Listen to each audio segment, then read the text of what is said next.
When the petrol price went up for the first time in April, that first big shock, economists said, just wait, 6 weeks from now, we will see the cost of goods and services and transportation also to increase. And like clockwork, late last week, the taxi industry says it's now forced to increase transport fares from today.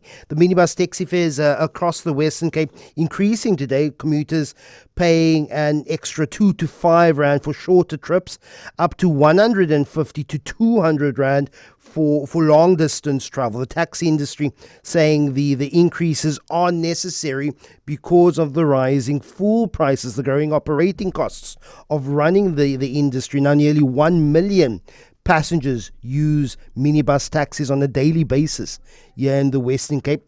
Essentially, 75% of all public transport is in fact taxis. Joining me now, Besuthu Ndungane is the chairperson of the SANTACO Western Cape. Good morning, Besuthu. Nearly 1 million passengers relying on taxis every day. Just how concerned are you about the impact of these increases will have on ordinary commuters? Of course, your industry also looks after your drivers and the operators, but what consideration have you given for commuters here who have to pay?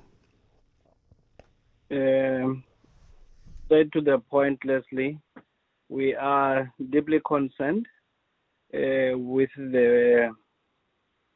us having to transfer all the cost of the fuel price increase and other commodities in this morning, but we unfortunately unable to avoid this.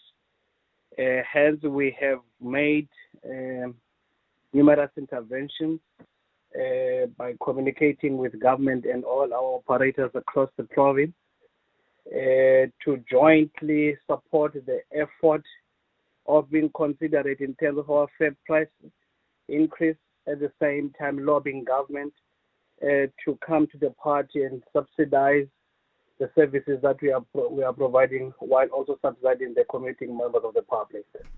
Are these increases temporary? If fuel prices stabilize, in fact come down, I don't know when that will happen, if it will happen, but say it does, will the industry then reconsider a fare increase?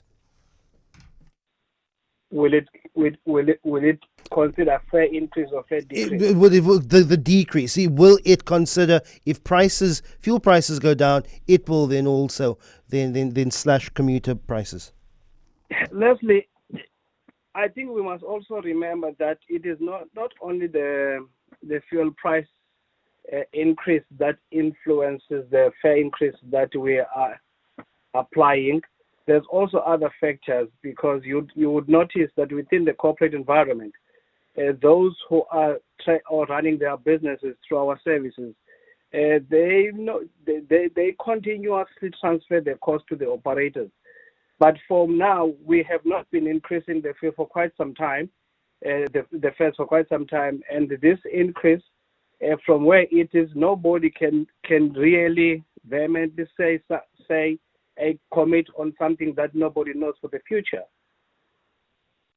I can appreciate that, because all the sundries that you would need, the price of tires, for example, will also increase. Servicing your vehicles will also increase. That goes just beyond how much the drivers, put into their tanks. But if we consider that poorer South Africans, low-income commuters, spend up to 50% of their salaries just on transport. I don't know how much. I'm being maybe a little bit unfair to the taxi industry as well here, but I don't know how much you can absorb to essentially subsidize commuters. It should be government who should be subsidizing the taxi industry, but for the longest time, if you're saying there haven't been major fare increases for a while, it's left up then to the taxi industry, it seems, to then subsidize lower income commuters, isn't it? That's correct. In fact, even the fares that we are charging, those are just charity fares, in fact, that we are charging. But we have tried to be supportive to our communities, because we know that we are the biggest public transport carrier in the country, and we appreciate the support that we've been getting from our commuters. Hence, even this fare price increase, we have been cautioning all our SANTACO structures across the province that this must be done responsibly. It must be communicated well in advance. It must be transparent. They must know, because we're trying to avoid a couple of things, because we have a responsibility to make sure that they are committing on safer vehicles. And if we start to really compromise this part, we may end up risking faring our customers on unroadworthy vehicles. And it's a lot. It's a lot. So we're trying to avoid all that. Hence, integrated public transport system needs to be really active in terms of bringing our communities closer, so that even the public transport costs can be significantly reduced. Besuthu Ndungane is the chairperson of SANTACO here in the Western Cape.